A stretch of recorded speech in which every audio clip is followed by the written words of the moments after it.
Welcome to this explainer.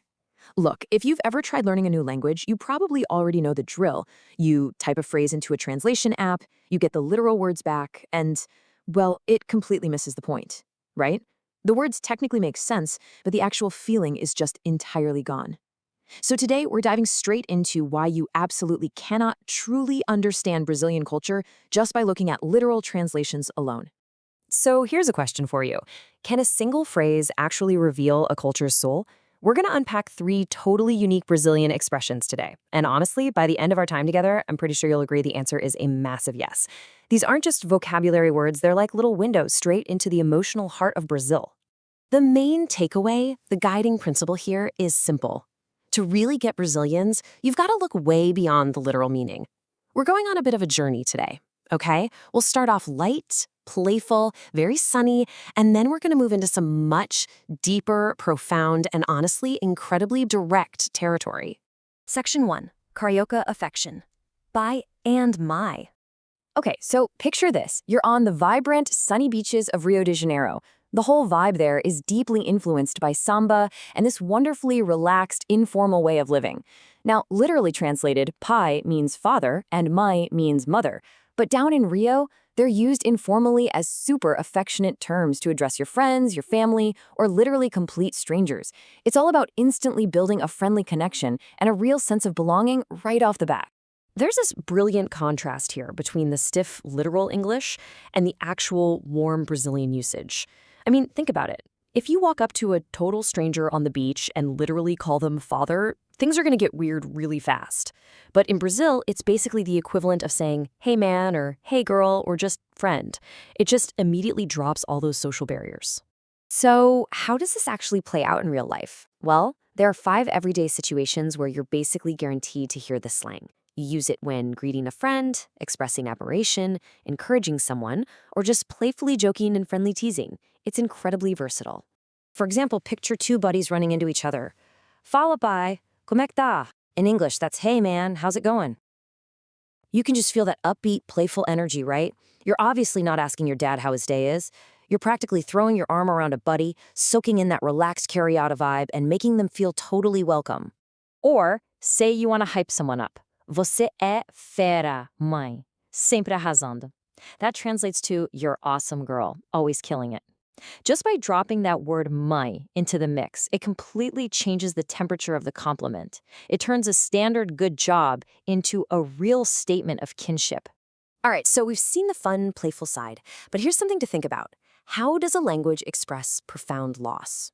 Every culture grieves, obviously, but the way a language structures that grief tells you so much about its people.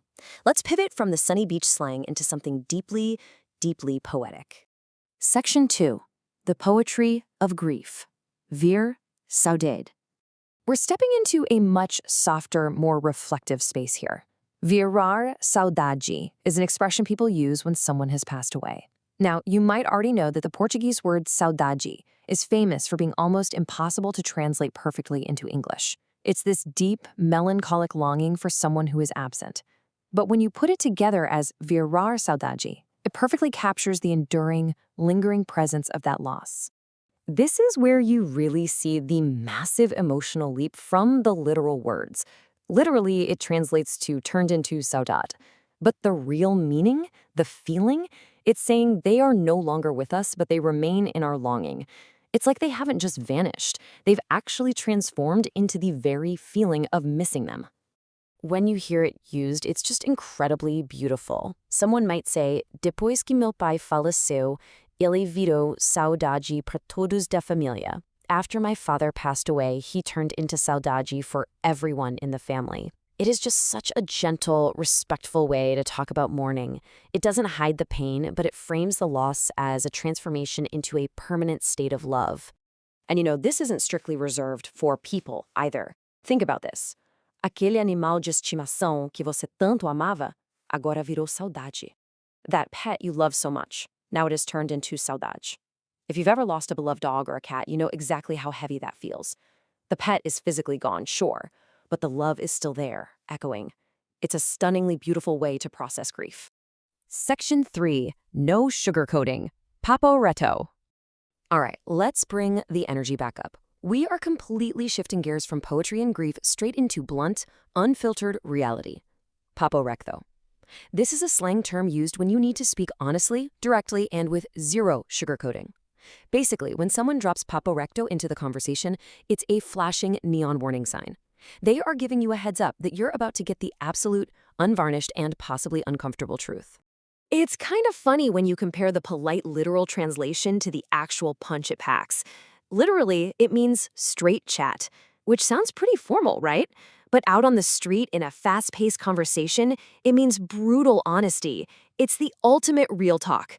When someone says, Papo Reto, you immediately know it's time to listen up. So if a friend looks at you and says, Papo Reto, você precisa cuidar mais da sua saúde. That hits hard. Straight talk, you need to take better care of your health. This is a serious, loving, but absolutely blunt intervention. You only talk like this to someone you fiercely care about. You're dropping all the polite pleasantries because the message is literally just too important. You'll also hear it when there's no time to mess around. Papo reto, a situação está complicada e precisamos resolver logo. Straight talk, the situation is serious and we need to solve it quickly. Whether it's a professional crisis or a high-stakes emergency, clarity totally trumps politeness. Papo reto clears the air in a second, so everyone gets grounded in reality. But hey, it's not always bad news or a serious crisis. People use it for unvarnished praise, too. Papo reto, esse é o melhor filme que já vi. Straight up, this is the best movie I've ever seen. You're basically telling your friends, I'm not exaggerating, I'm not hyping this up for no reason. This is the absolute truth. So, which of these expressions do you think you'll use first? We've covered a ton of ground today in this explainer. From the warm embrace of pai and mai, to the poetic memory of Virar Saudade, all the way to the tough love of Papo Reto. These are so much more than just words. They are the literal cultural heartbeat of Brazil. Think about how they might actually fit into your own everyday life. If this sparked your curiosity, you absolutely have to discover more by following teachers from Brazil. They are an amazing resource for this kind of stuff. But seriously, before we wrap up, which of these phrases resonated with you the most? Do you lean towards the playful, the poetic, or the bluntly honest? Thank you so much for joining me today, and remember to keep exploring the real meaning behind the words.